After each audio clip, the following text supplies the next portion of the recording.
Hi everyone, karibuni sana for our another episode of ESAK Knowledge Sharing Series. We'll give guys a few minutes to log in and then we'll proceed.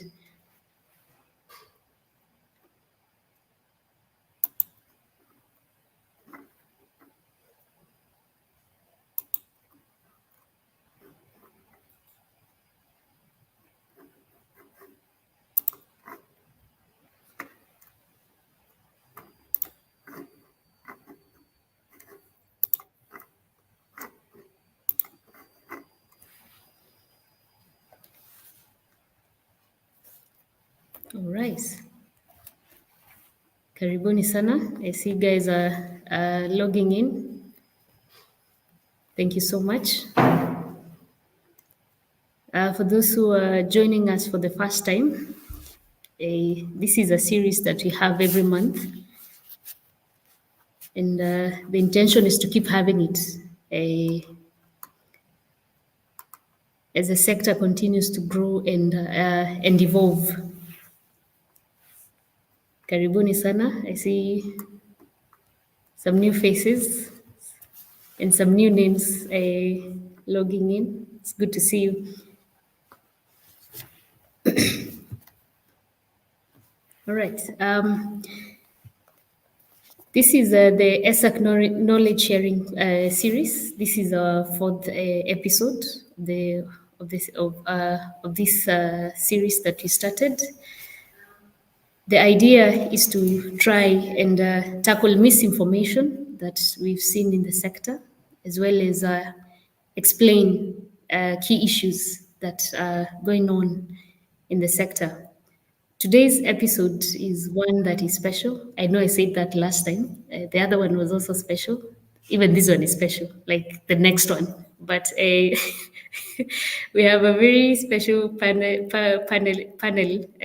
with us today, and we'll be looking at the future of the future of our sector and what we aspire to see going forward. This will be a very interesting conversation. I see we have we try to balance the panel as is. And speaking from a point of a communications expert, I would say there are also some things I would note that we've done so far in the sector that I would say were not really emphasized before, and it's something to applaud. Seeing we are doing, we've seen measures or guys institutions taking effort, making deliberate efforts to in their communication departments to ensure that there is proper or the communication is clear, something that was not there, we'd not seen a lot before. And it's something that is recommendable, and that this cuts across private sector as well as government.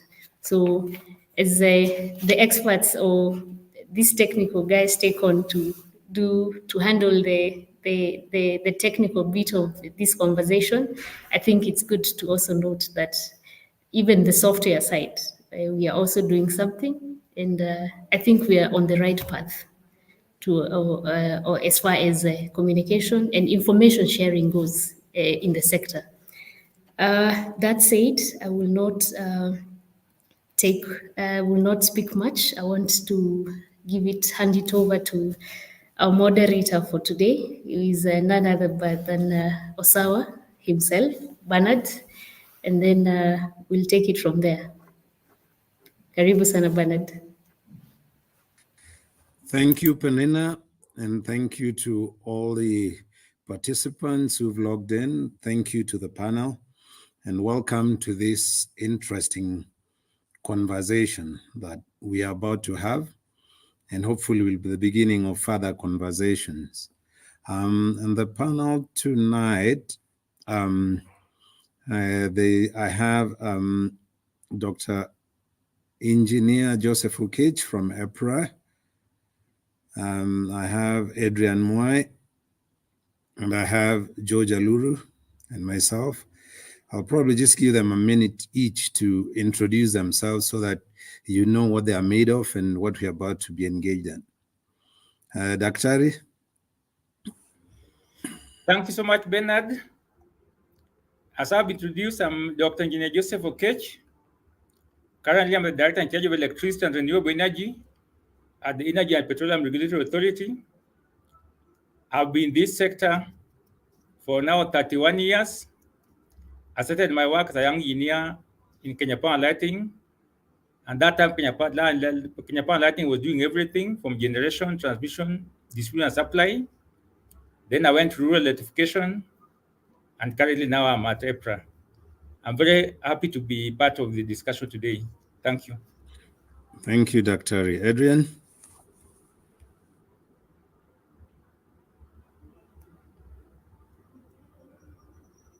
Adrian, you're muted.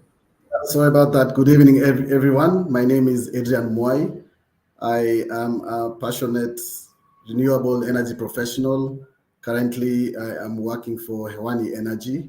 Hewani Energy is a renewable energy developer, primarily developing wind energy projects, and is owned by Seriti Green, that is a South African company, and Eurus Energy of Japan. I am really excited and honored to be part of this debate and this conversation, and looking forward to good deliberations. Thank you. George? Good evening, everyone. My name is George Aluru. I'm the CEO of the Electricity Sector Association of Kenya. I've also been around in the sector, I think now for about 15 years, working mostly on the IPP side of the electricity sector. And now working with the Electricity Sector Association of Kenya, we basically do advocacy for the private sector investing in electricity. And also very happy to be here. I think the topic for today's session is very interesting. Thank you, Bernard. Okay, and just to cement my bragging rights, in terms of the sector, I've been around for about 25 years, initially doing small solar systems. And then I became one of the largest consumers of electricity, working for Lafarge in East Africa. And then I was a regulator for a short time. And now I'm an IPP, or power project developer, renewable energy. So I can authoritatively run this session. Now, so that we get into the conversation, I'd like us to get just some highlights of where we are so that we can know where we are coming from and where we are going. We need to have some bearing. So the sector has had mixed performance. Our installed capacity currently stands at 3,078 megawatts. We've experienced, the highest peak we've experienced is about 2,239. Our access rate is more than 77%. How that translates to connectivity and people using power is debatable, and that might be subject of the conversation today. Our tariffs are mixed up. As the June 2024 tariffs, the highest was our domestic tariff at 29 shillings per kilowatt hour from the records that I have. And the lowest was an industrial tariff of 18 shillings. So again, it's debatable how high or how low that is, but we'll talk about that. And of course, where we stand now, there's a lot of uncertainty in the development, especially of new generation transmission and distribution capacities. So my panelists will help me discuss that. For those who are new to the sector and listening in and hopefully contribute, the sector generally comprises three parts: generation, which is the IPPs and KenGen; there's transmission, which is KETRACO; there's distribution and retail, which is KPLC and REREC. There are other players such as GDC and NewPair, who are upstream of the generation stream. So they do the development before people come in. C&I, commercial and industrial, is now considered mainstream, and the regulator will tell us that, but it has emerged as a large component of generation and is growing rapidly for various reasons I will also discuss today. The sector regulation is EPRA, and we are honored to have Dr. Engineer Okech here to join in the conversation. They are responsible for mainly planning. And then we have the ministry, which is responsible for policy, planning as well, and governance. And we will discuss some governance issues in the sector that impact across the power value chain. Typically, we've been using the Least Cost Power Development Plan, the LCPDP, to plan the sector, which has been under EPRA, but now it's been moved to KPLC, following recommendations from the various task forces that have led to the memoranda or to the moratoria that we've had. So for the past 5 years, there's been a level of uncertainty. It's important to note that. And that is certainly going to expose the country to some looming shortages. Important to know. We've had some great milestones as a country, so that when we look at where we are going to, we understand where we are coming from. We've had many firsts. The first unbundling of the power sector, I think in Africa, Kenya did that very well. We've had the first IPP market, which has been fairly successful. We've had the highest access rate in terms of power. But of course, we can certainly do better. And we will hear that from the panel. We've resolved to go 100% clean energy, is it by 2030? Again, that is subject to discussion. And we are looking at 100% connectivity by 2030 as well. So we have a plan, or we have a target and aim, but are we really getting there? So policy adjustments are happening, market restructuring is proposed. We hope that this will deliver changes to the market. And of course, the energy policy is being reviewed to drive us towards that. So for tonight, we are going to focus mainly on 4 key areas. Coverage or access, which currently stands at 77% plus.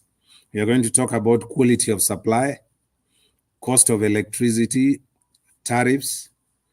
We are also going to look at the structure of the sector, the efficiency of the sector, competence issue. Is the structure of the sector fit for purpose, especially given that C&I has been coming rapidly.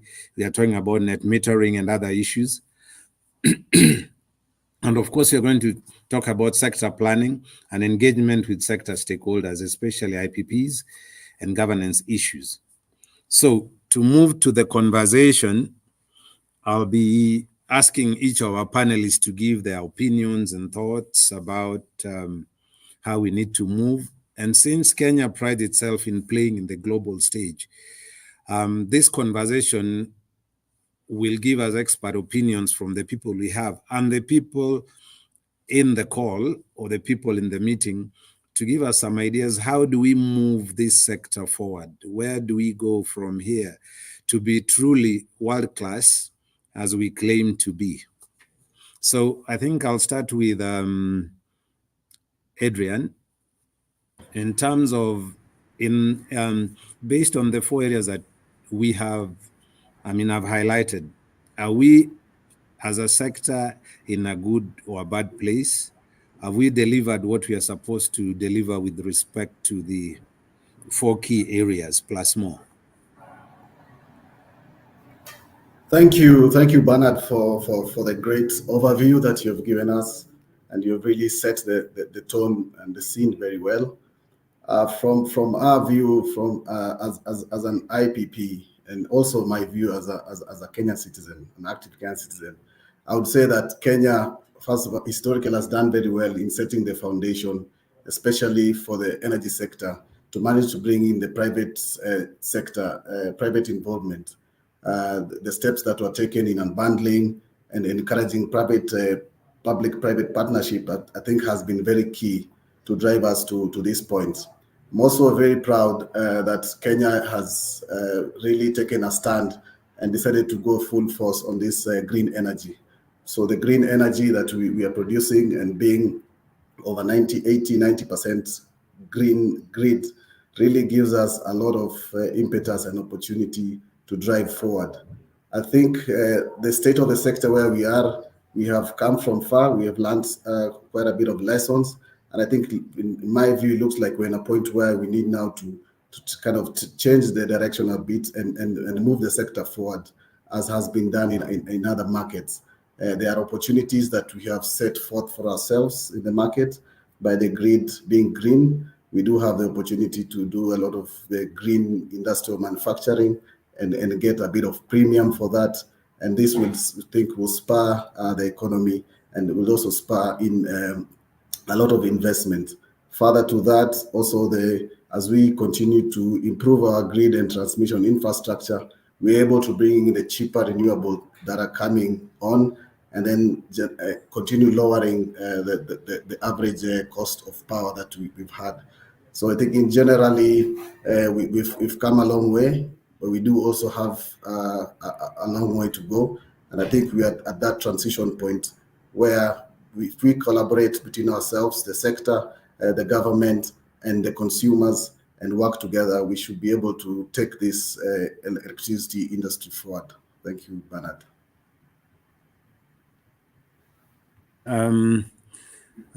Daktari, you're the regulator, but you have visibility of the entire value chain and the country as we go.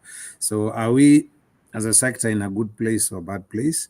And have we delivered? And you being the referee, I think, is best placed to give us some markings, or, how are we performing? Thank you so much, Bernard, and thank you, our viewers and our listeners. I think the way I said, I'm delighted to be here today to share with you the knowledge and also the information, so that you don't have misinformation in the sector.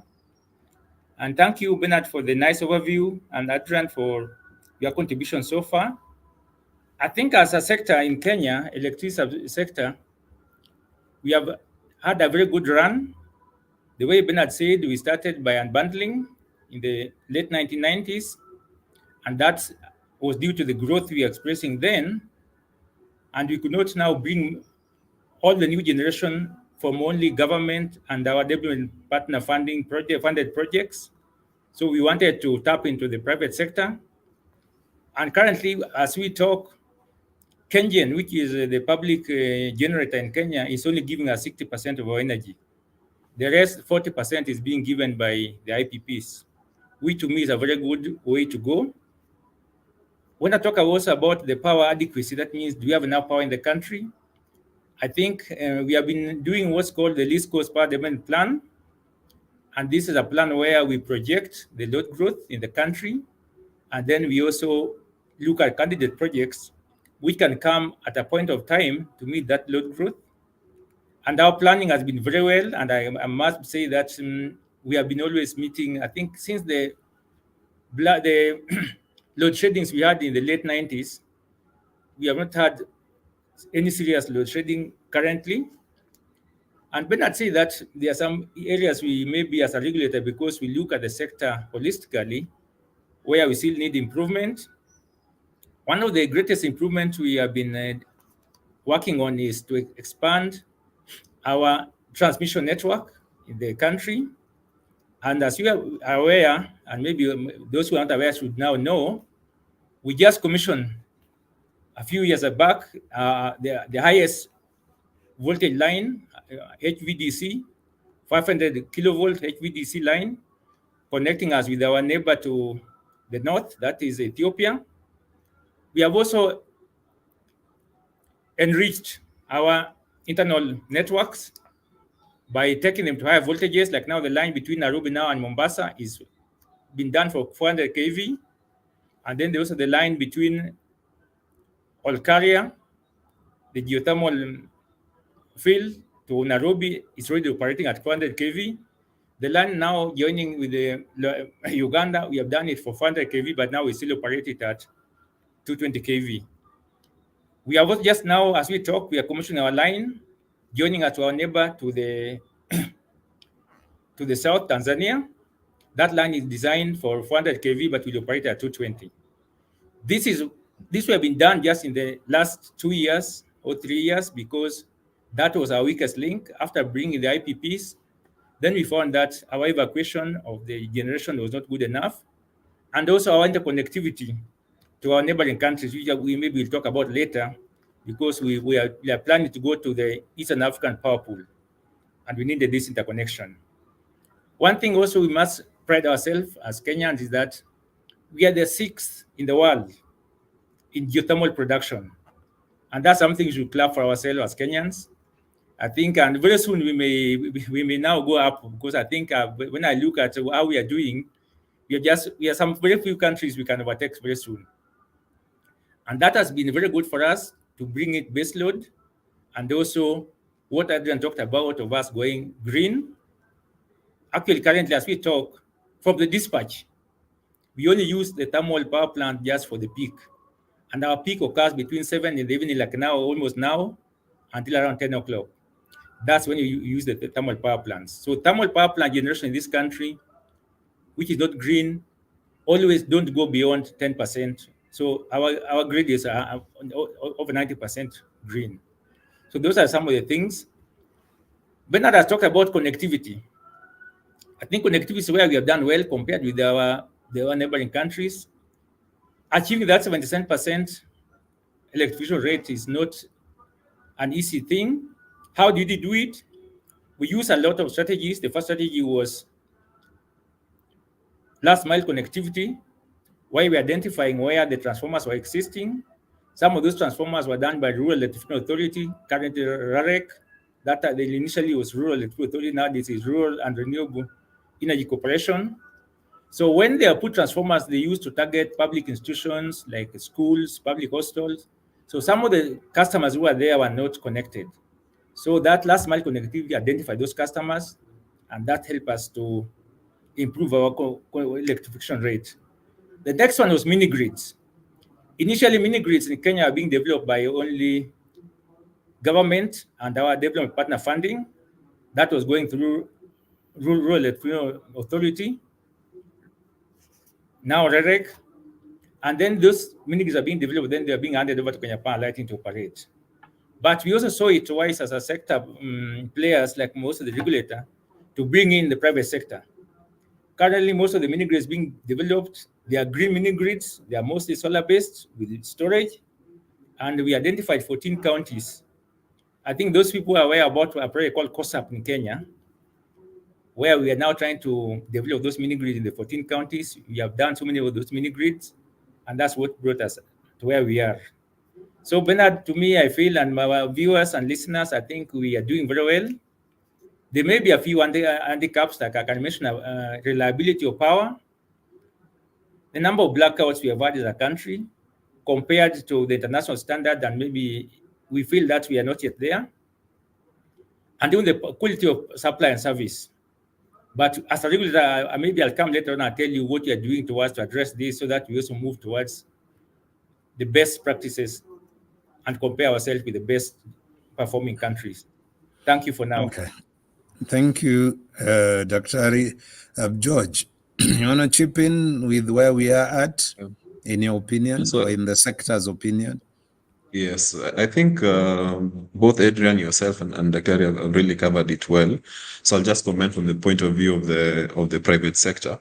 I think we have done well as a country first to attract private sector, especially in generation. So we had I think the first plants coming in, the thermal plants were acquired through some tendering process. Then after that, we then went into feed-in tariff, which has brought in a lot of the more renewable power plants. And now, of course, we are changing. So there has been a huge attraction of private investment into the country, especially in wind, solar, and legacy thermal plants. I would say. So that is, I think, for me, is a positive thing. I think you did mention, Bernard, Kenya was the first, more or less the first country in sub-Saharan Africa doing independent power producers, even earlier than South Africa itself. So that is something that I think we must be proud of. Again, connectivity, I won't repeat that. Connectivity, I think we are doing good. And also now we are starting to see also private investments in transmission. So there's also an attempt now to onboard more private players within the transmission space to kind of supplement the investment that the government is doing through KETRACO. That is really positive. I think from the private sector, the urge is always that they would want opportunities to invest in a kind of a clear process, a process that is repeatable, that is competitive, and in the end, of course, that also ideally would lead to a lowering of cost, which I think now is where I think we get battered or bashed a lot as a sector, especially by the public around the cost of power. I think there's a lot of effort that we need to do to find the best way to progressively reduce that cost of power. I think you've also talked about issues around quality of supply, blackouts, etc. I think there's work to be done there also. And then also we have a progressive, I would say, Energy Act. The 2019 Energy Act is progressive. It sees a lot of unbundling, further unbundling, maybe like even into the retail side of the sector.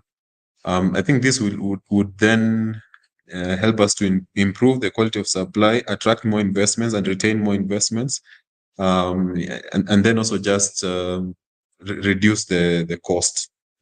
But we have to then, in my view, it has to be some sort of an intentional effort to see which is the best approach. We can see what other countries have done and maybe tailor make something that works for Kenya in terms of moving us forward. I will keep my comments there, and maybe I'll say further as we proceed in the next questions. Okay, so thank you, gentlemen.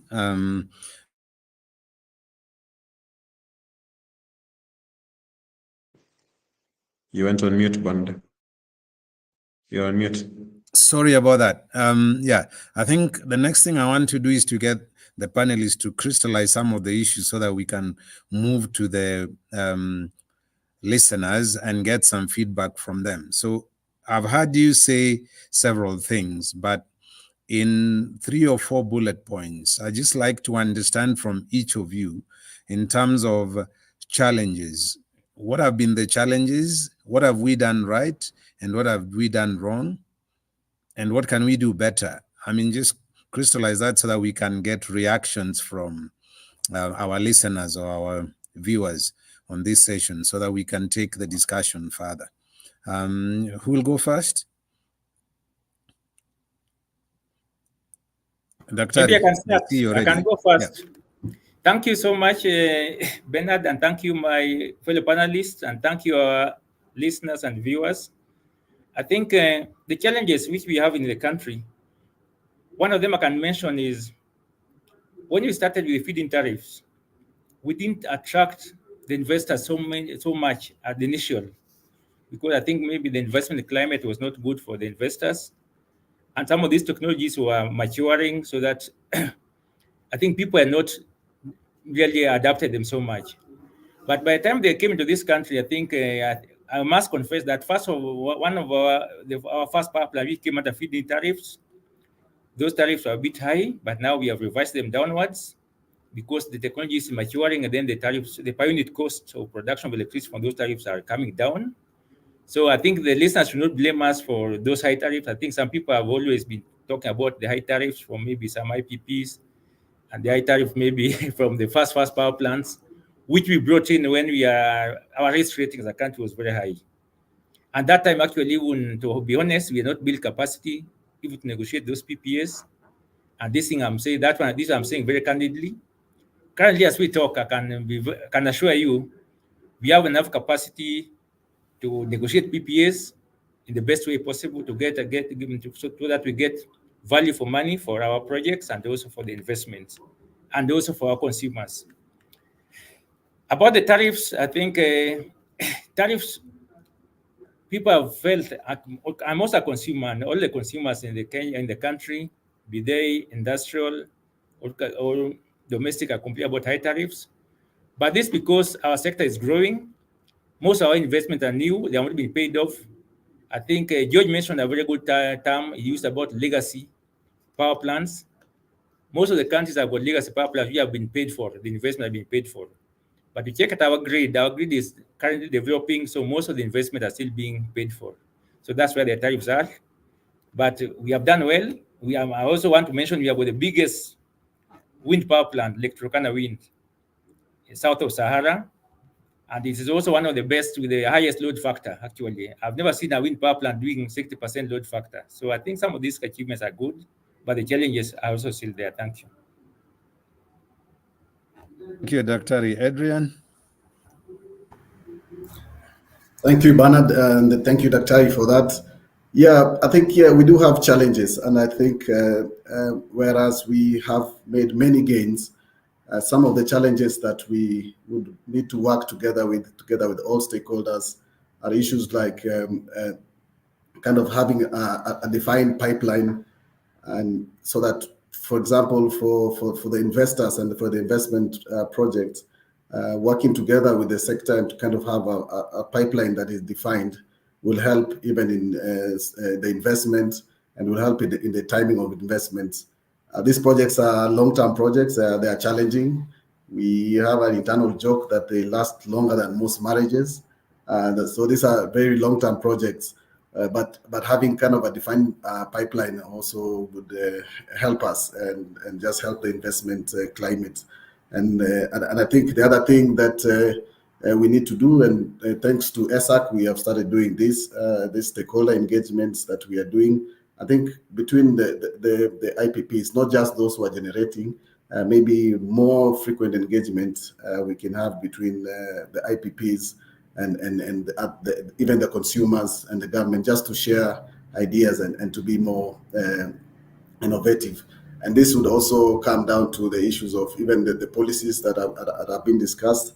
I think the regulator is doing really well in putting out these policies, and there's public participation. But I do feel that we could do more of engagement just for us to get better ideas and to work together as a team. On the tariff, I just agree on the tariff. The advancements in material science and in advancement in technology, the tariffs will always come lower. And I think the questions we should ask ourselves is that, do we create the demand first and do the generation, or where's the balance? So I think one of the critical discussions we can have between the sectors, even as we look to increase the manufacturing and bring other investors from the manufacturing side and increase demand, is that what's the balance between having the pipeline of generation versus waiting for the demand to ramp up, and how do we balance and ensure that we attract all investors? Thank you for that.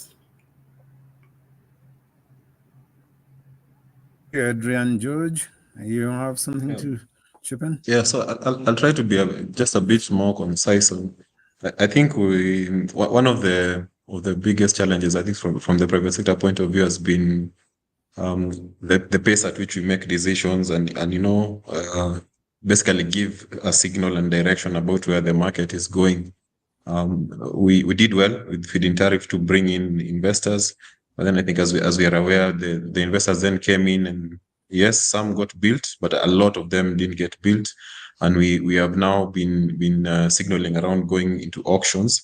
So I think the challenge has always been for the investor is when will this happen? When will we make implement some of the changes that we're talking of?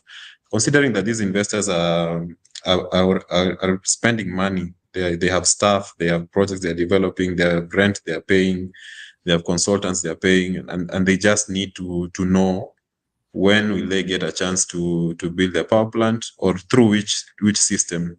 And ideally, you want to kind of give them an assurance that there won't be a lot of tinkering of the process of getting to construction in the period within which they're developing. Especially, I think on the private sector side, due to all the kind of ambiguous nature of where we're going as a sector, they experience a lot of delays. So you could find that a project that typically in a proper market, I'd say would take 3 to 4 years from ideation to start of construction, then it takes 8 years or more. And it's because largely we have not been kind of forthright in just making certain decisions. So there's a signaling challenge that we have. Of course, it's appreciated that there are many things that go into making this decision, but at least we must, in my view, start to show that this is the direction we are going, make decisions, and those decisions might cause a bit of blood, or there'll be people who will suffer because of the status of their development. But if it's for the greater good of the sector that we decide, let's say, we're stopping feed-in tariff at this point, and now from here we are going to auctions, and everybody now knows this is the direction. It's way clearer. No one will really have a huge issue around that if they kind of can plan. You allow them to plan. I think same could also be said about the way we look at the structure of the sector. I know we designated KETRAC as the system operator. Then is it affected? How fast are we going to do it? If we are going to switch into an auction or a wholesale market, how will we balance all these things? I think there's just a feeling of lack of an understanding as to where we are going. I think also it's the essence of this conversation that we are having today. For me, those broadly, from a broad perspective, looking at it from the private sector angle, these are the challenges I would identify. Thanks, George. And you've raised a few several issues there that we need to discuss. But I'm not hearing from you, while all of you panelists are commenting about what we've done, what the challenges are. I'm not getting exactly what can we do better. Of course, in the signaling and the project development cycle, yes, the average duration in Kenya is probably 10 years for a project from start to commission, whereas the global standard is probably 3 to 5. So that's clear. If we could do better, but that has to do with the planning and the approvals. How about and of course you've highlighted the indecision sort of. Are there any other things in your opinion, Dr. and Adrian, that we could do better? I mean, some suggestions, because then that will lead us to where we go from here. Or maybe, Penina, we should get a few inputs from the listeners and then, wrap up towards that. What do you think? We'd like to have it as interactive as possible.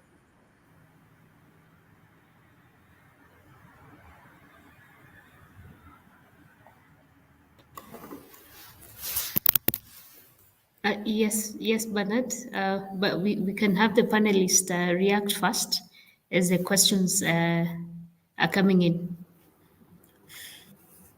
Thank you, Bernard. Let me react. I think Yes. George has raised some issues which requires maybe some reaction from me as the public servant here and also the regulator.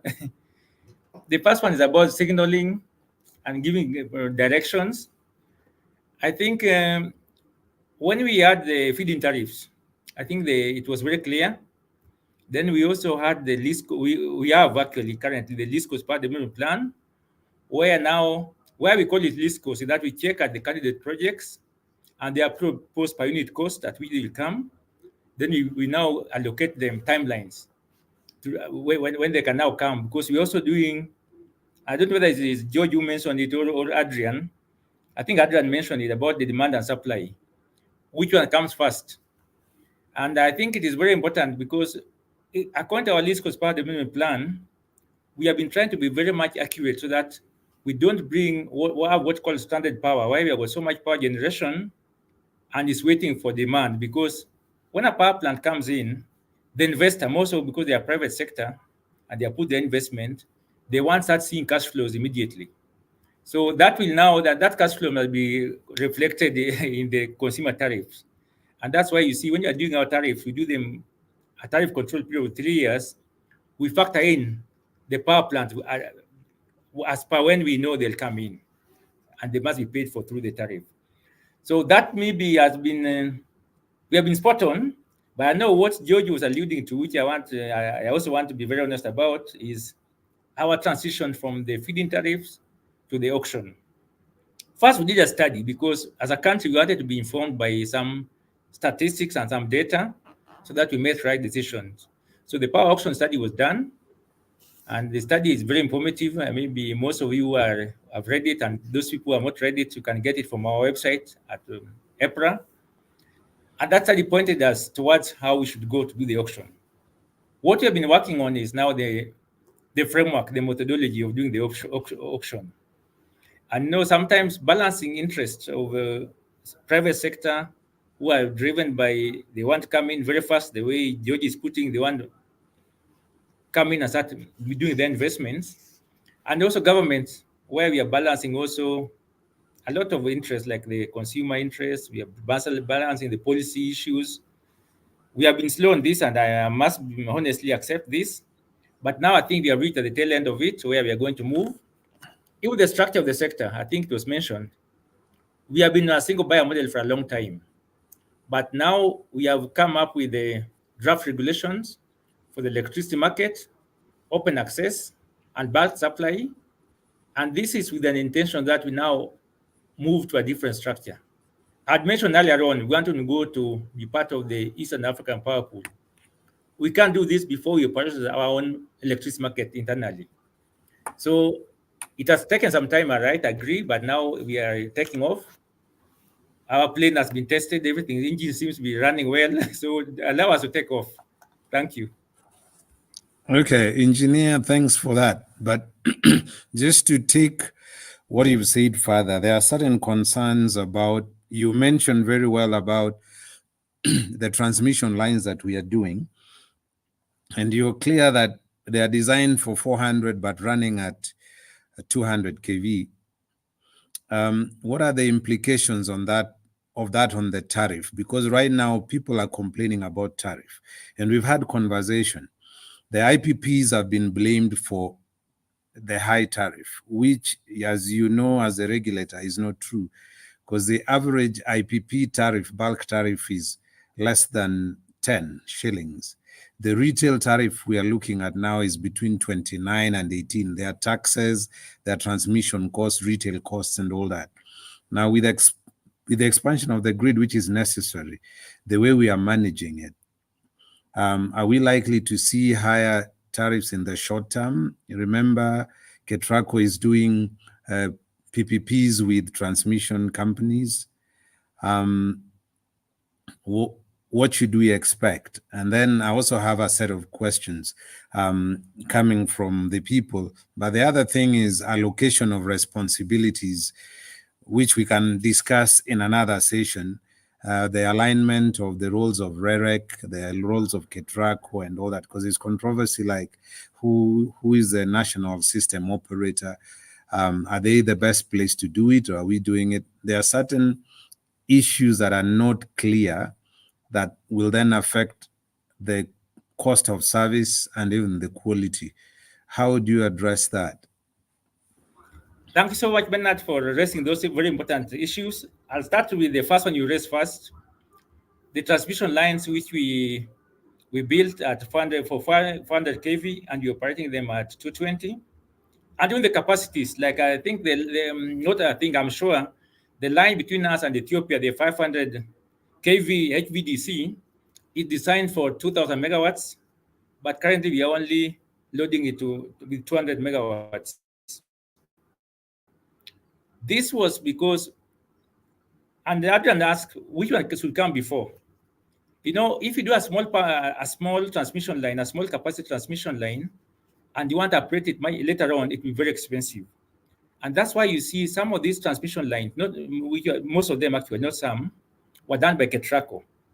KETRACO, we don't now give them the investment cost, because these are government grants and loans, and also money from the exchequer. So I want maybe our viewers and our listeners to get it very clearly. KETRACO currently, in the tariff, we only give them maintenance costs. A new transmission line has got very minimal costs. But those transmission line now, the way I talked about, we want to go to a power market, where in Tanzania, like when you are doing our line to Ethiopia, Tanzania had expressed interest that time. They not build this, their big hydropower plant, which they commissioned just the other day. They expressed interest to wheel some power through that line. So, and the way I mentioned, we are doing that because upgrading a line later on will lead to more costs. So in the transmission line development, we try to project long term, and then we try to see how to caution the consumer so that they don't take the full cost of it. And that's why government brought in KETRACO. KETRACO is purely owned by government. And Bernard mentioned something which I also want to react to. KETRACO now is trying to bring in private sector to inject money into transmission lines. But we also want to do them for long term. Long-term investment, like now 30 years, that means the recovery costs will not affect the tariff much. That is our strategy for it. We are going that way because, government now, we are constrained with government funding.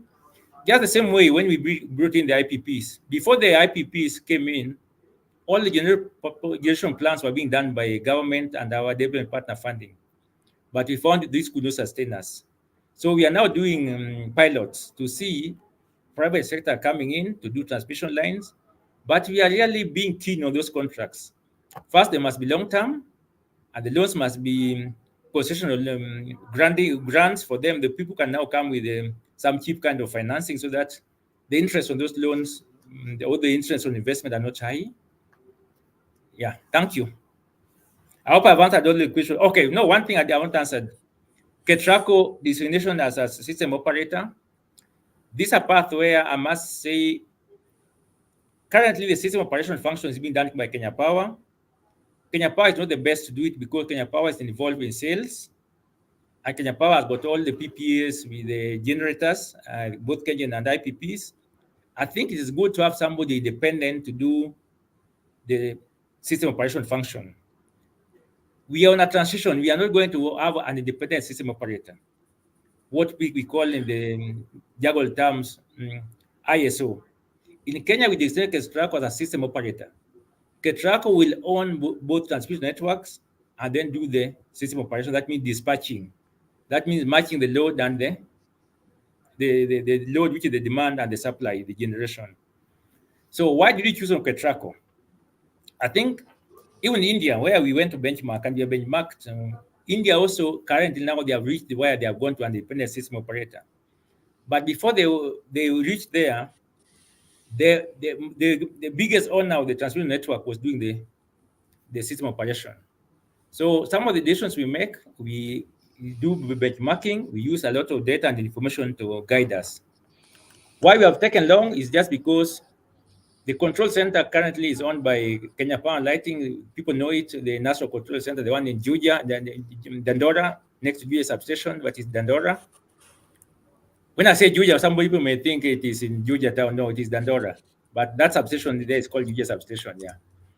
So that network, that infrastructure is being owned by Kenya Power and Lighting. KETRACO got grants to build their own control center, which is taking long. But government made a bold step. We want to also even transfer the transmission assets, which are currently being owned by Kenya Power because of historical ownership, to KETRACO, and that's been done. So that now that smooth transfer is done, and then the function also moves. So we don't want also in the transmission segment, we want Kenya Power Lighting to concentrate on distribution and supply, so that we want them to work on the reliability on the distribution and supply, which is our major problem at the moment. Thank you. Okay, before I go to comments from the listeners, George or Adrian, do you have any other reactions based on what Dr. has said? Maybe just one more. I think we also need to do a lot of work, and I've seen Kenya Power's already started doing the work on reducing the losses. I think this is probably one of the things that we could attack as a sector in the short term, and probably pass the benefit of that reduction to the customer as some kind of a discount. This is I think really important. I know the regulator, even in the last tariff review, they set some sort of a loss reduction trajectory for Kenya Power. I think we need to focus a bit more on that and pass the benefit as a reduced tariff. I just wanted to mention that also as one of the challenges. Adrian, before I go to the wall. Thank you, Bernard. Thank you, Dr. Okech, and for the input. I mean, for us, I think just to echo, first of all, I think the government's strategy of investing in transmission lines is very welcome, and we see that building these core transmission lines around the country, and then also ultimately doing the interconnection to the Eastern African Power Pool and then to the Southern African Power Pool later is very good for us, and we think that moving forward with better collaboration, and as we work to finalize now the system rules and the new policies, I think that's a good step for us moving forward. Thank you, Bernard. Thank you. Dr. Okech, the panelists, I have some questions. The first one is to Dr. Okech. In your opinion, Daktari, on what's your opinion on green hydrogen's role in the Kenyan electricity sector, particularly for generation in the form of green hydrogen-based storage? Thank you so much. I've seen a question on the green hydrogen. I see a question on battery storage. I want to pick this one together at once. Mm-hmm. I think green hydrogen will be very good for our system because for those maybe who may not know, I mentioned that our peak supply, our peak demand occurs between 7 o'clock and 10 o'clock in the evening. And Bernard mentioned earlier on, like now our highest peak we have had is 2239 megawatts. 239. Then after that, the load goes down to as low as sometimes 1000 megawatts. What happens during this time? We shut down most of those power plants. And in a geothermal power plant, because it's a steam turbine, shutting it down takes long, and what we do, we vent steam. That steam is just energy we are throwing to the air. So green hydrogen is something which we can really use to harvest that energy we are throwing to the air, so that we use it as storage, so that we bring it now at a time later on when we need it. Likewise to battery storage system. Like when I'm venting steam between 10 p.m. and 6 a.m. in the morning, or maybe when now all the geothermals have been maybe reduced to the bare minimum, we can be using that to do battery storage. Battery storage will also come in a way to provide ancillary services. That means system support.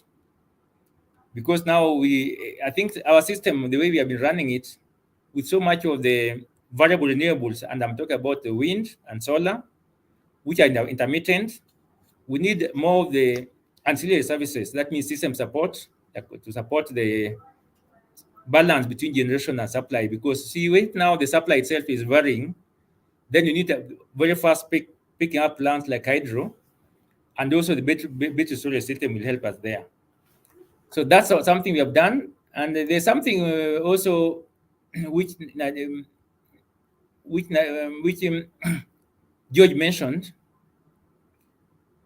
and I will want to talk about it. And since it's also on the wall here, somebody has also talked about Ketraco not being the best as a system operator. But maybe this that I mentioned earlier. You see, we don't want to create more bodies because, like even EPRA, for those people who aren't aware, we get our levies because we are supported by levies. We are not supported by direct transfer from the exchequer. And you have what's called electricity levy. If you check at your bill, you will see some levy which comes to EPRA to support our operations. We also get a levy from petroleum to support our operation. Assuming we build another independent body, which we don't want them to rely on, because relying on government funding has been one of the challenges we don't want to go, because I've seen it affecting the operations of GDC, affecting the operations like of Ketraco as well at some time. So we didn't want to bring another body to be relying on exchequer. But if I was to bring an independent operator, independent system operator, we'll bring it to a point when the market has matured, so that the tradings in the market will take care of the independent system operator. So KETRACO, we are now, is called system operator, not independent system operator. On transition, we know they own the networks, but now I don't think there are a lot of conflict because those lines, we don't have redundancies in Kenya. So there's no way that we are saying KETRACO will be using more of their lines and not using other lines. So I don't think that one, there's no conflict for KETRACO for the time being. But as now we are bringing more players even in the transmission network, and also the market matures, we'll go to independent system operation. Thank you. I think the rest can react. No, Dr. while I have you there's this question about the clarity of the requirement for battery storage for VRE projects. Is it going to be a requirement? I mean, like now solar plants, do they have to have storage to smoothen that, or wind plant? Is it a requirement that's coming? There's lack of clarity, but there's been some talk about that. Thank you. I can mention, okay, it's not only battery storage, we can help us to mitigate that kind of intermittency. You know of the STATCOMs we have in the system, like Electrocana STATCOMs. I think, and even us as a regulator, we have done some studies. We have identified some points where even we can use in the network itself to put STATCOM, like Rabai substation. At Lesos, we also have reactors. Because what happens is that when there's a variation, like there are two things we balance in our interconnected system. That is the load and the demand. That is balanced by frequency balancing. Then now we also talk about reactive power demand, which we do now by either injecting reactive power or absorbing the reactive power from the system to control the voltages. So those are one of the things we do. But I think it will be a requirement that we want to mitigate so much of this intermittency by the variable renewables. So I think we'll check at which is the most optimal way, whether they come with the STATCOMs or they come with some battery storage just to smoothen the operation so that they don't affect the system negatively. Currently, I can mention without fear of contradiction, Kenyan, using our legacy hydropower plant, have been absorbing all this at almost no compensation because we don't compensate them. But this is what we have done a study. The way I said, we like making some decisions from informed point of view. We have done an ancillary services study for Kenyan system. It's available also on our website. I know the people in the sector like yourself, you have it, but our viewers can also have a look at it. It has a lot of recommendations which we are looking into. Thank you. Okay, and there is one more question from Guya, which any of the panelists can answer. What is Ethiopia doing that Kenya isn't doing to make our electricity cheaper, especially now that we have wind and geothermal? George? It's a very interesting question because I think from my point of view, you must contextualize the cost of power in Ethiopia versus the cost of power in Kenya. Actually considering how the two markets are run. They are not run in completely the same way. There's a lot of direct and indirect subsidies in the cost of power in Ethiopia. They have the advantage of also building bigger, mostly hydropower dams, which again, they benefit from economies of scale because of that. While us, we have a system that is diversified with different kind of generation technologies, and to a large extent, our tariff is very much cost reflective.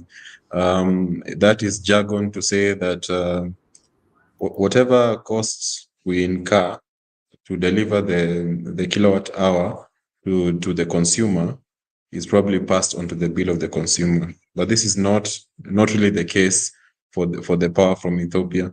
Yes, they are blessed with big capacity hydropower plants, which really helps. I mean, if you think of a 300 megawatt hydro dam versus a 6 gigawatt one, there's some economies of scale there where you will end up with a lower per unit cost of power just because it's bigger.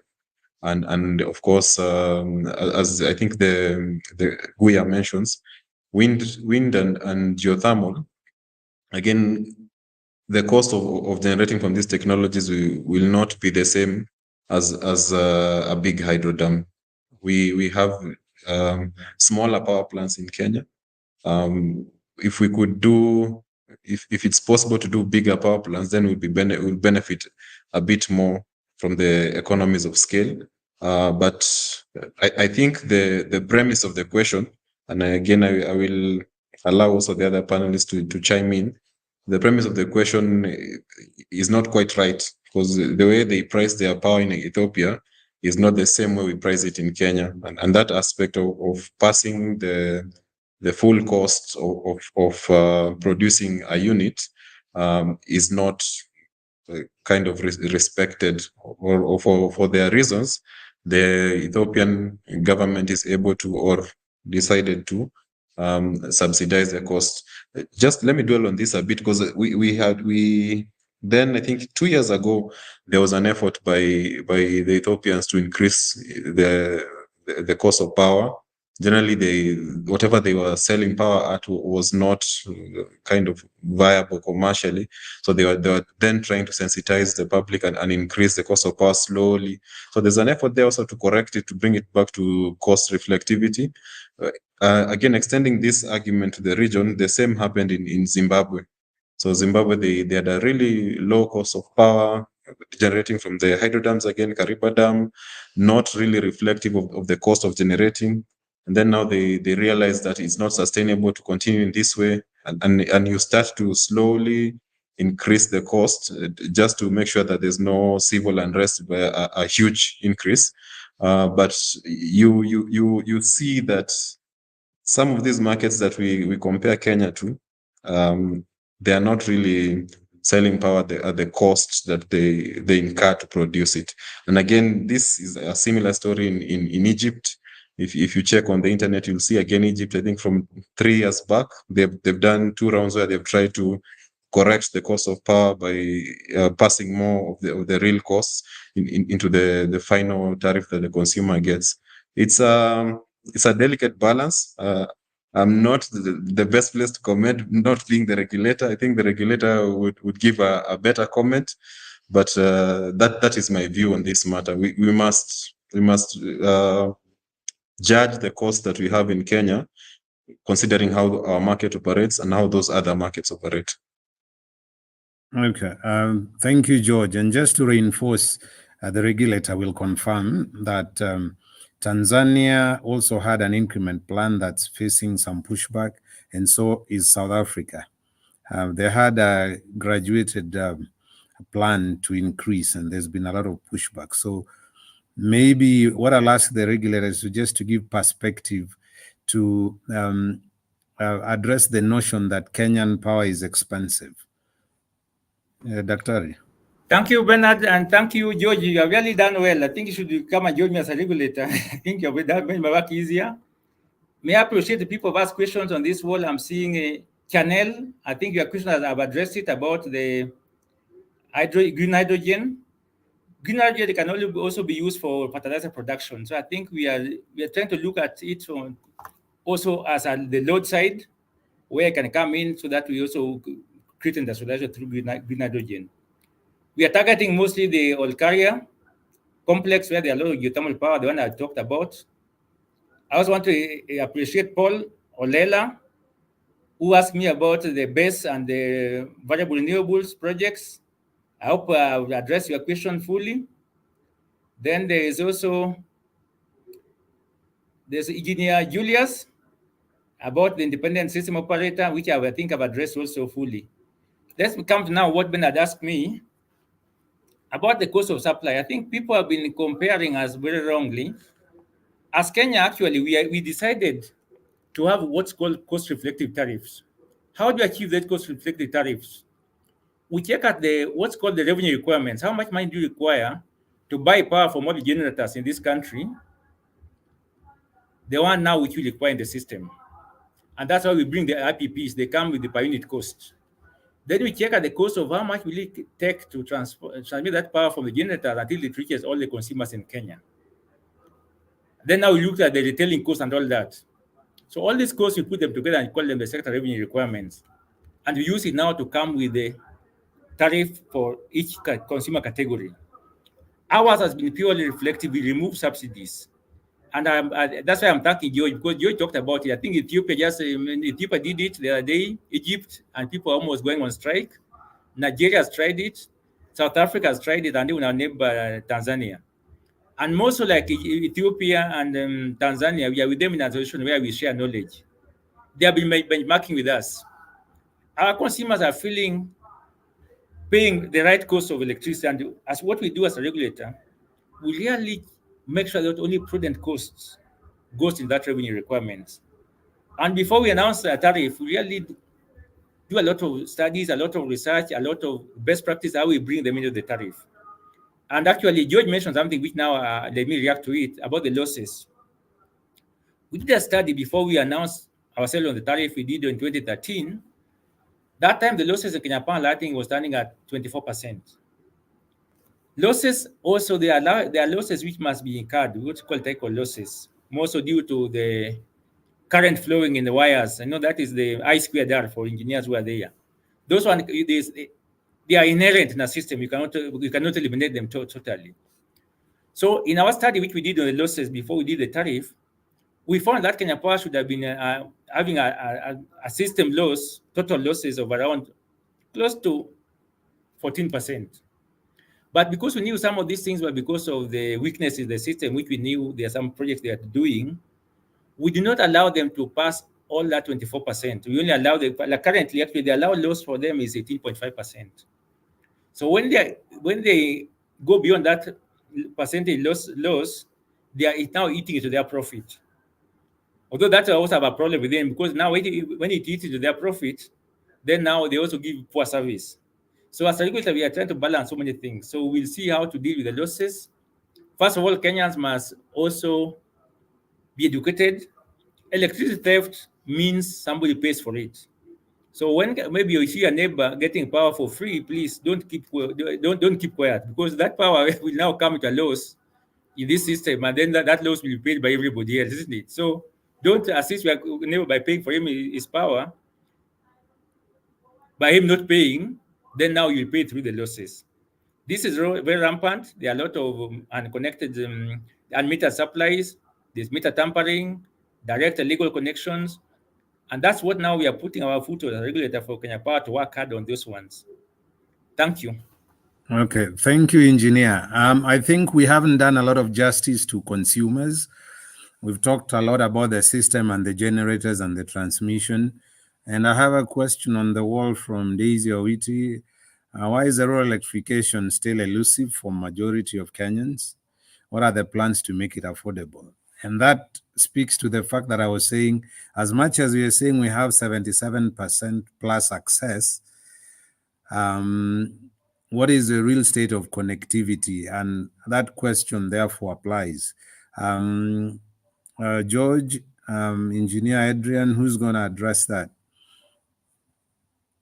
Why is rural electrification still elusive for majority of Kenyans? Maybe let me start, then the rest can go, because I worked there one time. So maybe let me start. Rural electrification, actually, how have we done it?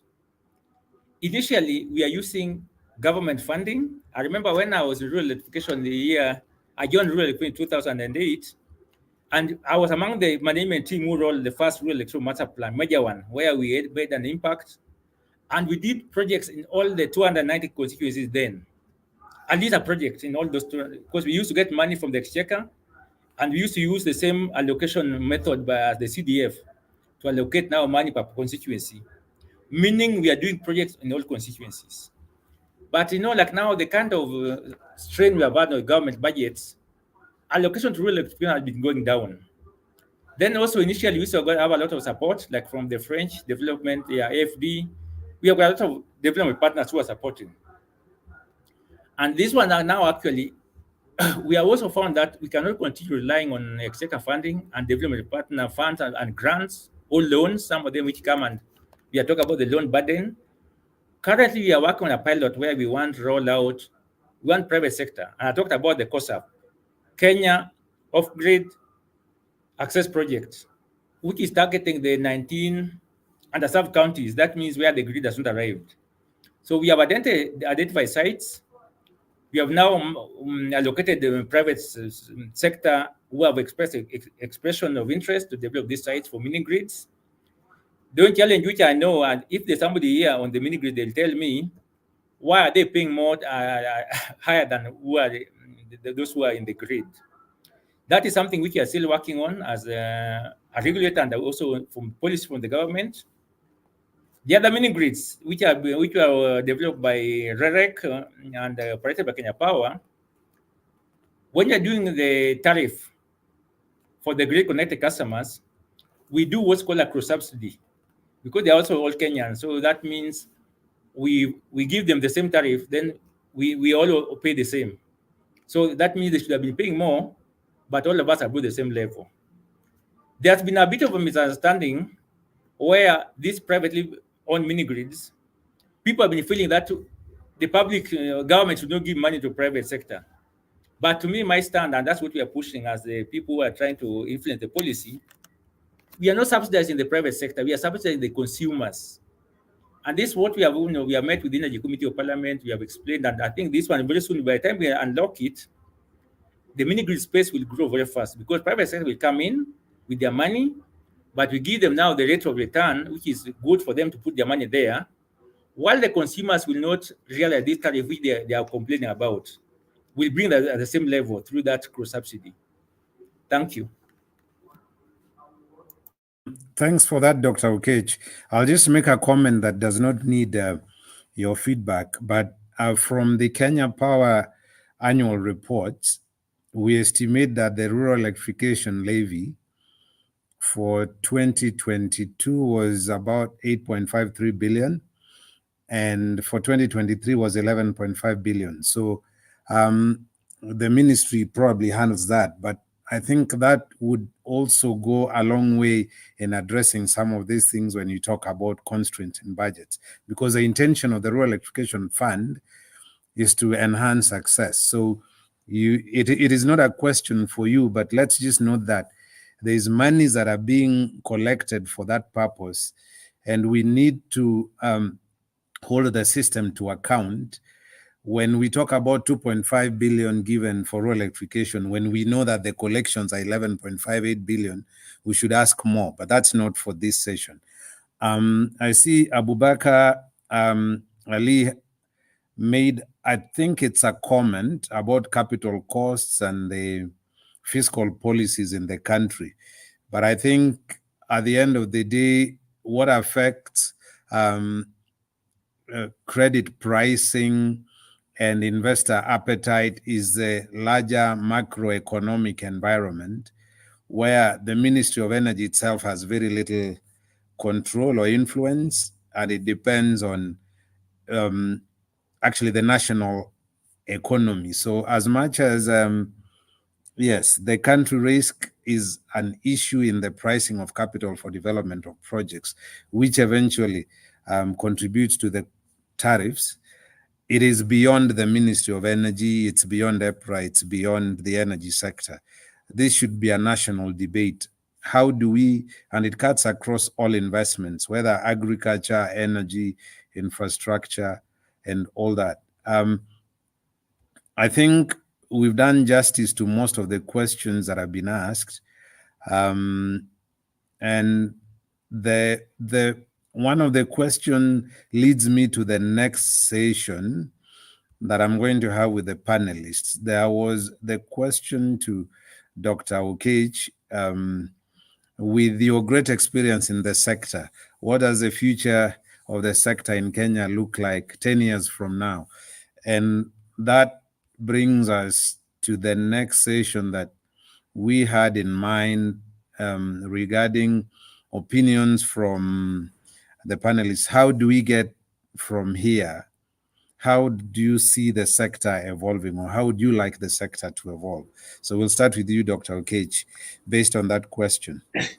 Thank you. I think that is a very good question, and thank you for the whoever has raised it, and Bernard for also that is from Andrew Adwera of ESAK. Yeah, thank you, Andrew. And I think that is good. First of all, as a regulator, I mentioned the problems you have with the like now mini grids, where we want to bring in the private sector. And I said that mini grid to me will play a very key role if you are to achieve the 100% connectivity or access rate by 2030. What we have done as regular, we have done now the mini grid regulations, 2024. They are the tail end of being, we have recommended it to our cabinet secretary just to, then they go to Attorney General, then now they are gazetted. This regulation to me will be a game changer because what I was talking about, those issues where we address the issues like now when a mini grid is developed by a private sector, what confidence that the private sector has that when the grid arrives, how will this investment be treated? We are now put this in regulations.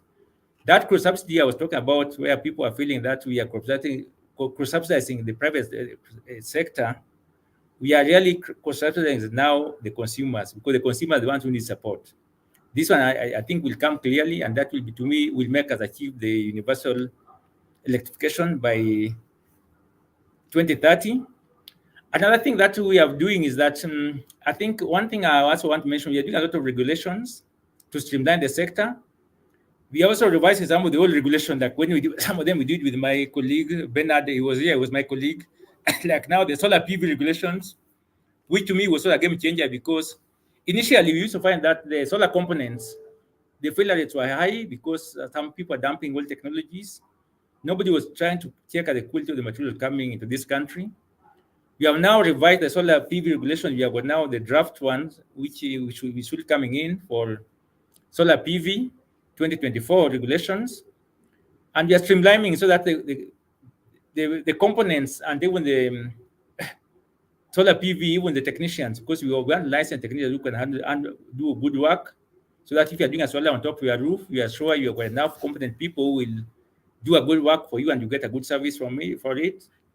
And we are doing so many regulations. I don't want to mention all of them. I just mentioned those two because those two to me will be good. But let me mention one, net metering. I think somebody mentioned it here.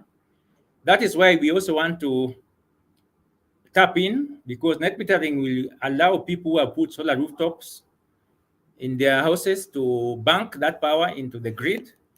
This regulation has been gazetted. Now this is effective. So today, our listeners, our viewers, if you've got a solar rooftop in your house, what you need to have, you need to have what's called a bidirectional meter, which can measure the power going in and coming out. Then you make a petition to Kenya Power Lighting.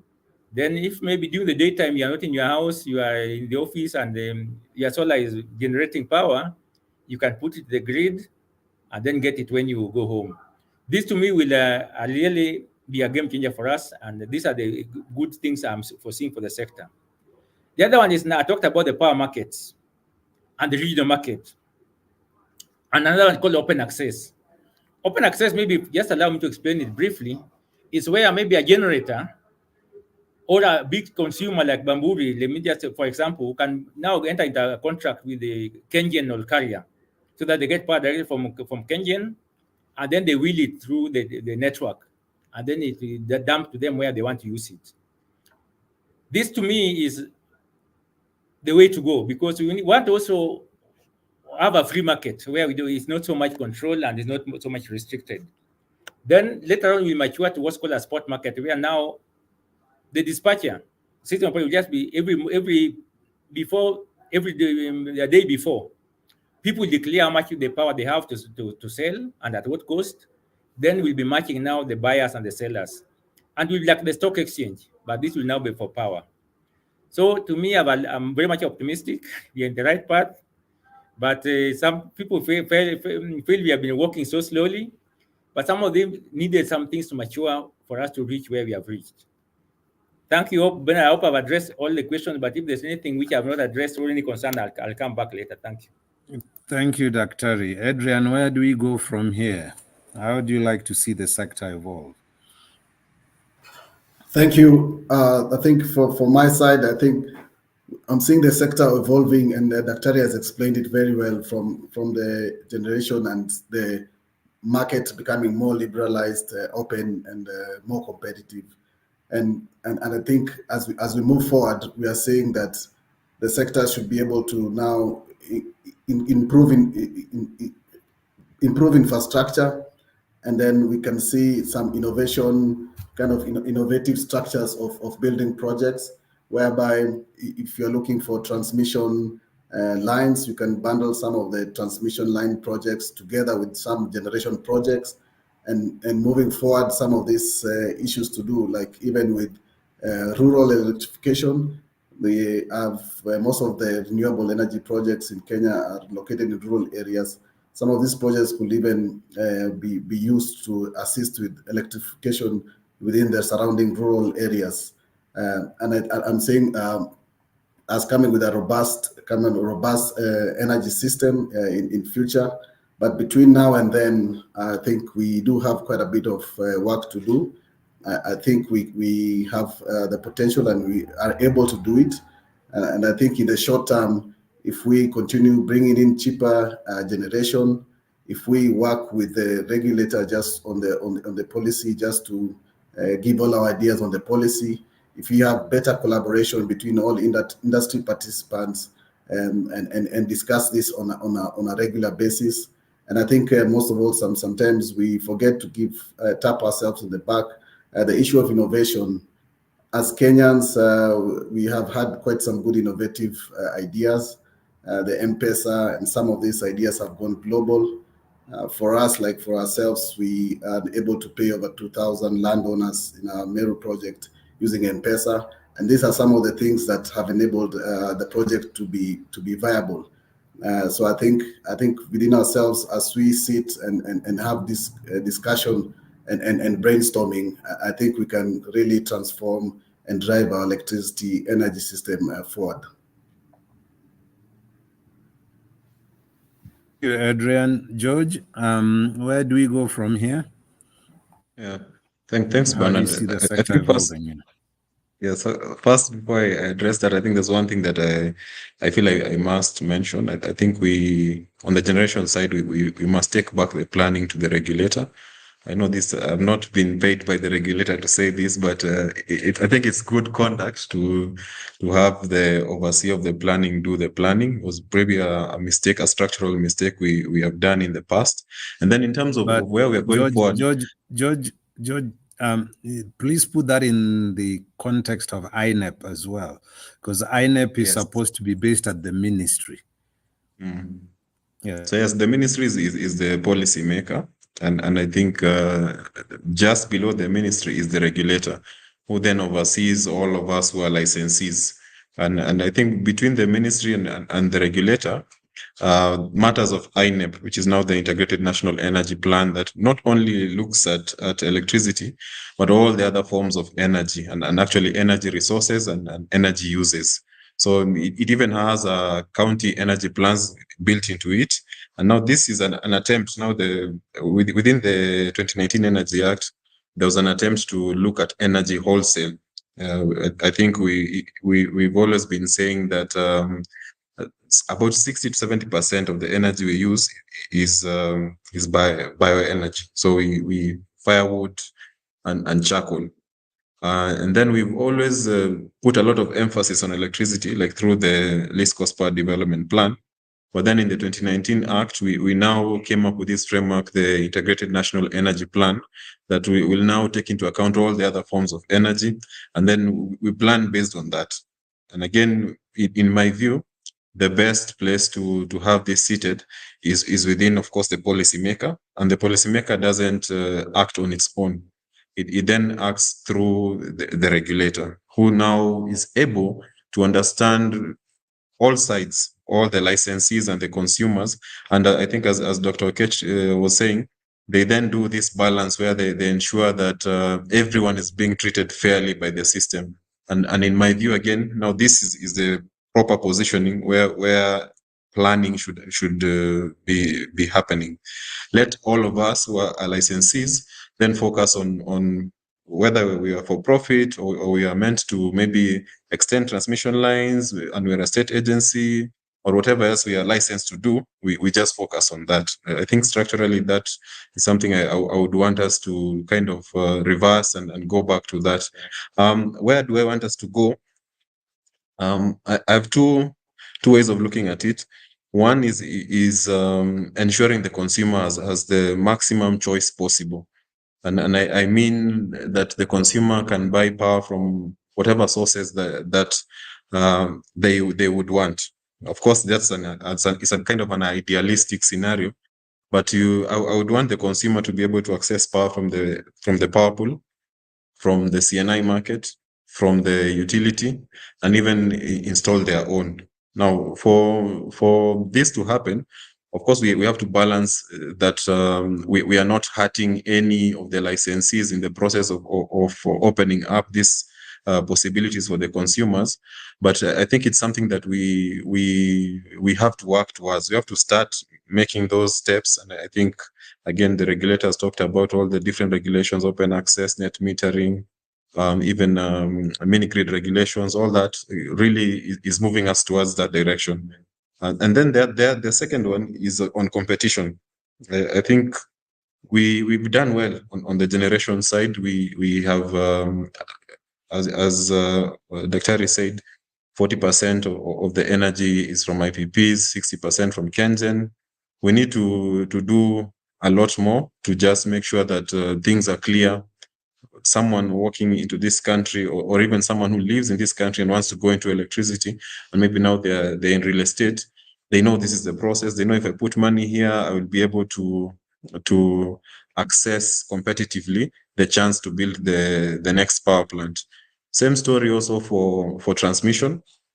I think we must now develop a competitive process of procuring private transmission lines. I think this is something that will be really beneficial to allow the private sector to direct funding. I know a lot of even ESAK members are really interested to go into transmission, but then we must also make the process look very above board and competitive. I think that's the way we also achieve the pricing point.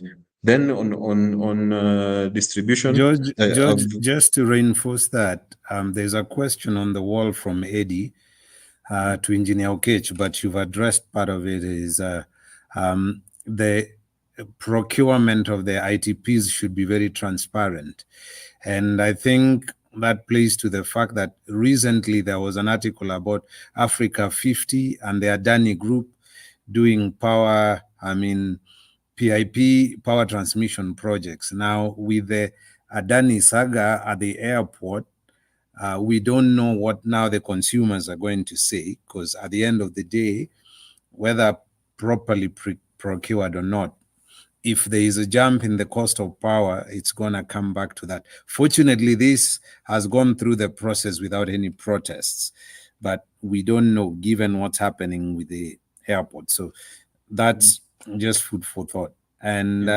maybe just to comment on that, Bernard, I think let's not look at it from the preventing consumer reaction, but increasing or allowing for competition. As I said, there's many people, many companies with funding willing to go into transmission, but they just don't have a very clear process. I know there's the PPP Act, there's the PIP, privately initiated projects, but what I foresee, what I envision is some sort of competitive tendering process for transmission, for generation. And I was just to finish finish off my comments on the distribution side. I think let's also give space for CNI to continue to grow. The CNI market has really, I would say, grown now. It's I don't know if it's 450 megawatt or slightly more actually now. And then there's this idea of creating like a regional distributors, whether it's a part of KPLC or it's a concession that KPLC puts out to someone else, and now they are able to distribute power locally, and I think better able also to manage all the power theft that is happening locally. So if we then allow the private sector all these avenues to invest, I think we'll be able to absorb a lot more of the funding that is available for the country. Kenya is actually really well regarded by investors, and we just need to show them these are the avenues where you can put your money, and it's a competitive process. It's clear. That's my comment. That's where I see us going.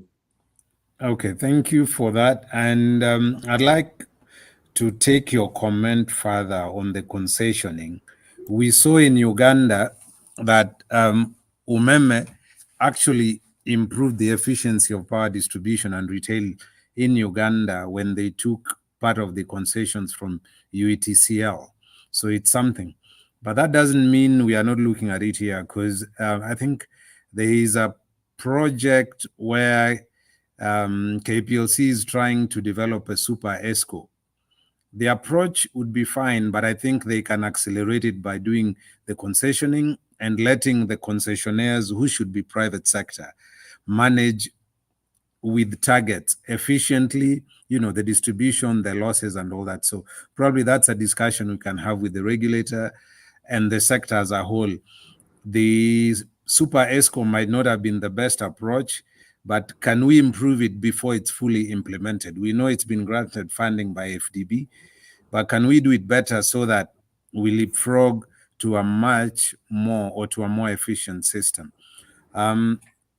One last question before I come to you for your last words. I see we are in the last 10 minutes, unless there are more questions from the listeners. Obiero is asking, did the cost of funding electricity access negatively impact Kenya Power balance sheet? How can this be alleviated in future? And Dr. Okech, you had mentioned a bit of it, the last mile program that was done, and we had questioned this as KEPSA in the olden days, that who is paying that bill? And then later, the PS then said, no, that's a fully funded government project. But it turned out that Kenya Power was left carrying the ball. How can we alleviate this in future? Dr. will appreciate your comment on that. Thank you, Bernard. Paul, I lost the network a bit, but I'm back. Let me comment first of all on the IPPs coming into the transmission segment. I think it was raised on the wall, I think by Eddie, or I think Eddie Obiero. To me, even how the IPPs came in during the feed-in tariff, we started by them expressing interest. They actually private sector initiated kind of drives. We're not going to, we are not operational even a power auction for the IPPs as we talk today. So, and I'm commenting this in line to the question, the comment and the question which came from the wall. I just lost my network. I don't know, I cannot know who commented on it. And Bernard has mentioned it also. The Adani case and the Africa at 50. I think these are now private sector who saw the kind of investment plans Ketraco had, and then the Ketraco funding and the funding gaps.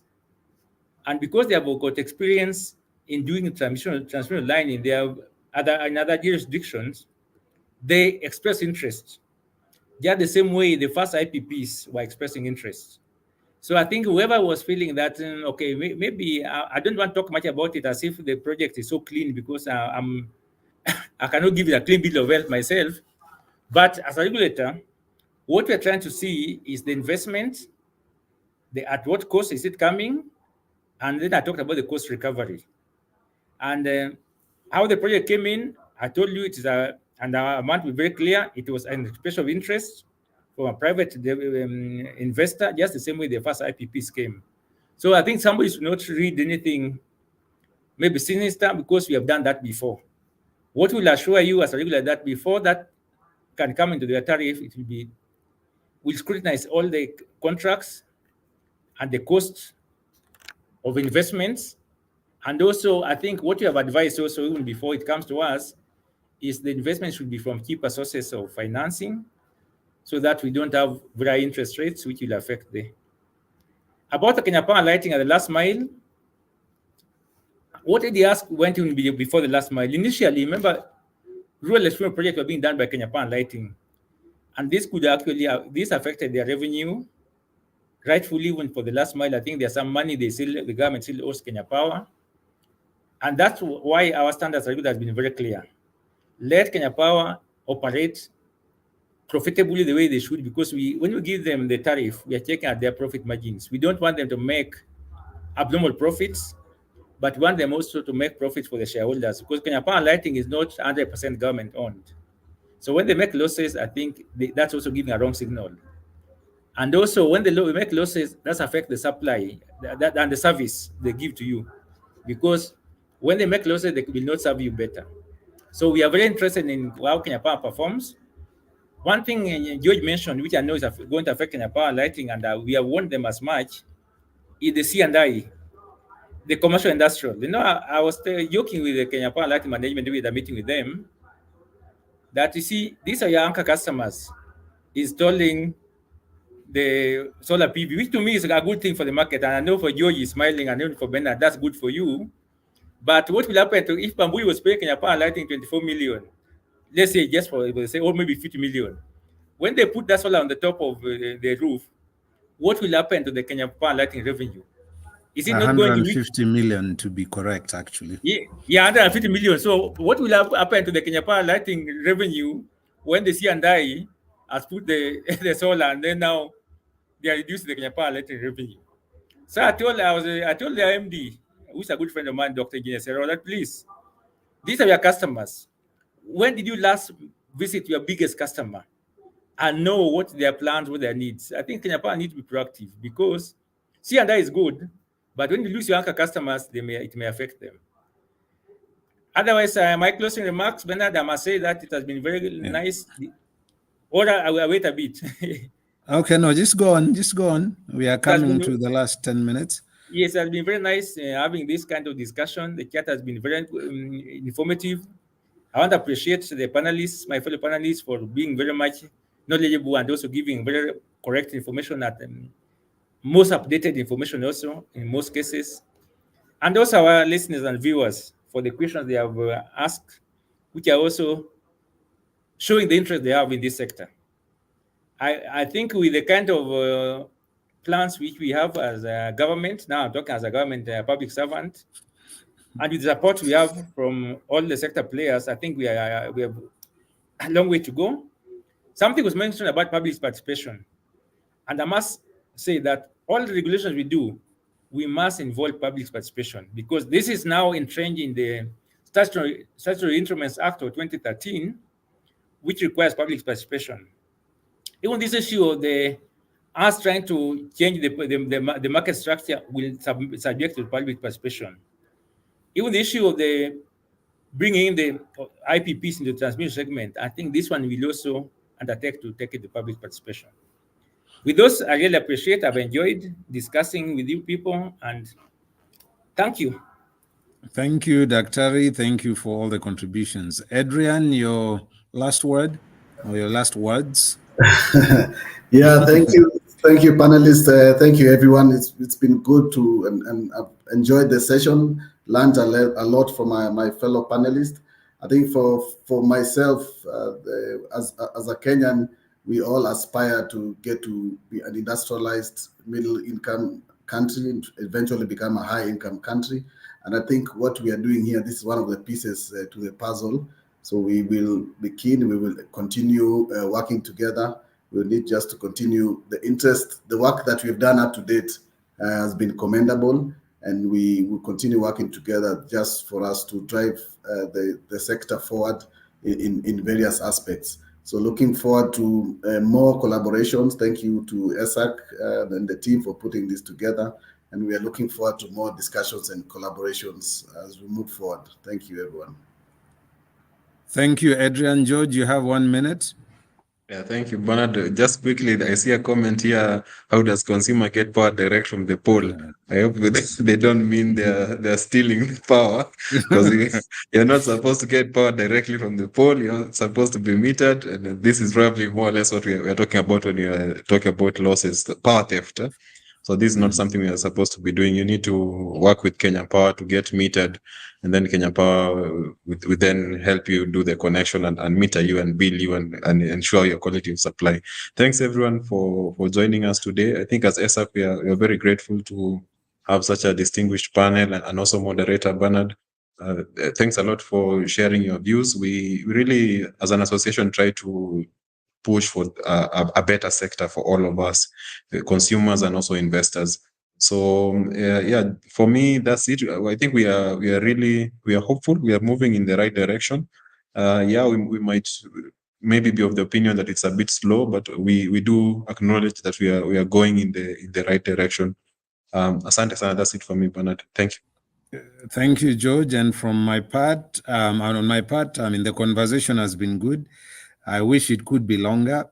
But one of the things that is emerging is government moves slowly but surely, but in the right direction, from what Engineer Okech has said, and from the speed we are seeing things moving at. With those many remarks, I'd like to hand you back to Penina for the closing, and we'll hopefully have some more engaging sessions together. Thank you. Thank you so much, Bernard. Thank you, Engineer Okech, Adrian, and George. Great job. I'd also want to thank those who joined us for the questions. For those that we were not able to respond to, we will respond to them after this. No worries. But I am certain we've managed to cover the larger bit of what we've been asked. So before we leave, I want to leave us with a short analogy, and I want our panelists to respond to. You unmute. There'll be a part where you respond. And my analogy is a small illustration about. Okay, here it goes. So there's a group of people walking in one direction, and then there's a young man walking in the opposite direction. The young man suddenly dashes into a bush to do 1, 2, 3. What would you think is a likely reaction of this group of people walking in this other direction? They'll take off. They ignore. No, they'll run away. Yeah. Adrian and Continue Bernard? moving. They are the majority.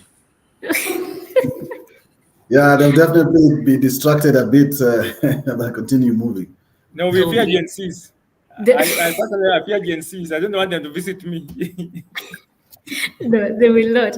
But in terms of reactions, do you think they're going to to want to know what the young man is doing? No, I don't know. 1, 2, 3, I don't know.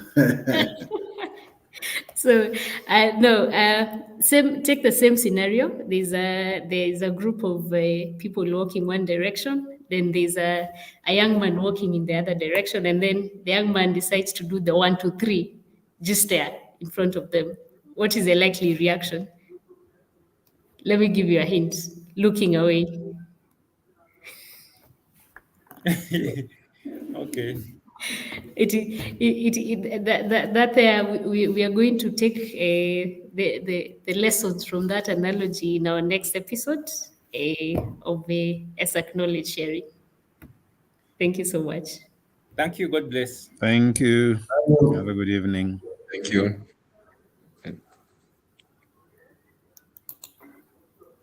You can stay in the studio. We are alone now.